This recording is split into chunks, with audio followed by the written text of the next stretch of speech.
सभी साथियों को जय भीम।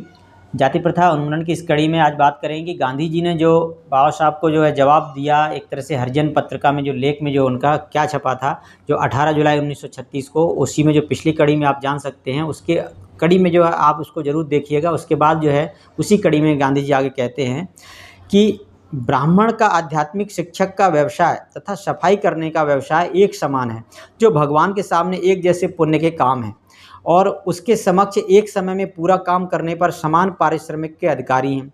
दोनों की जीवन यापन का अधिकार है और कुछ नहीं। आज भी गांव में ऐसी विधि सम्मत स्वस्थ परंपरा जारी है। 600 की आबादी वाले गांव में रहकर मैंने पाया कि ब्राह्मण सहित विभिन्न व्यवसाय में रत लोगों में कोई असमानता नहीं, उनको कोई असमानता नजर ही नहीं आई। मैंने पाया कि आज के बुरे दिनों में ब्राह्मण को सभी खुले हाथ से भीख देते हैं, उसके बदले ब्राह्मण के पास जो भी आध्यात्मिक खजाना है वह उसे बांटता है। वर्ण व्यवस्था के विकृत रूप की जांच करना गलत और अनुचित होगा। वही जो बाबा साहब कह रहे थे कि जो है शास्त्रों में ये लिखा हुआ है कि किसी तरह से भी जो है आपके तर्क को जो रोका गया है, मतलब आप जो है उसकी अस्वीकृति ही नहीं कर सकते। वही बात गांधी जी भी कहते हैं कि जो उस पर तर्क नहीं करना चाहिए जो भी है। तो कहते हैं वर्ण व्यवस्था के विकृत रूप की जाँच करना गलत है और अनुचित वही होगा जब उसके नियम का उल्लंघन होता है। किसी वर्ण में रहकर श्रेष्ठता का दावा झूठा होगा और इस कानून को नकारात्मक माना जाएगा। वर्ण व्यवस्था के कानून में छुआछूत की मान्यता निहित नहीं है। वो ये कहते हैं वर्ण व्यवस्था में छुआछूत है ही नहीं, बताइए। तो लेकिन बाबा साहब ने जो इस बारे में पूरा पोस्टमार्टम करके बता ही दिया है। और आगे कहते हैं गांधी जी की हिंदू धर्म का सार है कि सत्य ही ईश्वर तथा अहिंसा मानव परिवारों का कानून है।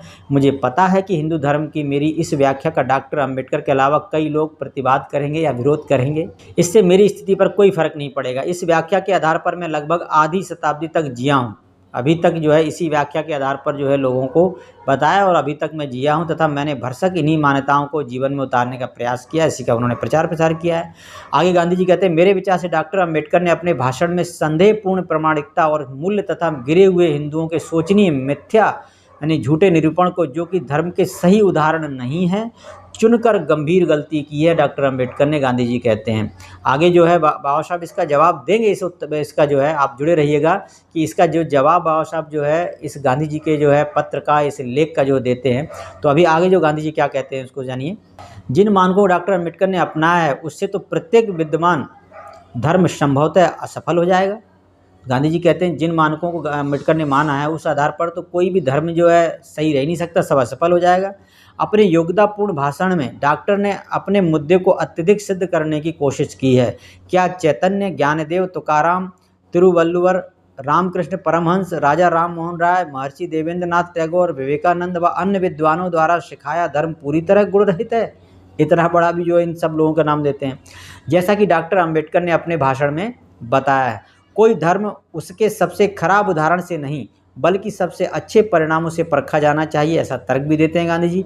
यदि हम इसे सुधार ना पाएँ तो केवल इस प्रकार के मानक की आकांक्षा ही की जा सकती है। जो हरिजन जो लेख में 18 जुलाई 1936 में गांधी जी ने अपने लेख में इसको छापा।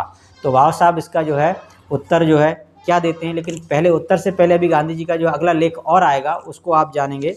इसके बाद जो है 15 अगस्त 1936 को जो है एक और जो है हरिजन जो पत्रिका में जो लेख छपता है वो जो अगली कड़ी में आप जानेंगे। तो जुड़े रहिए इन कड़ियों से। सभी साथियों को जय भीम।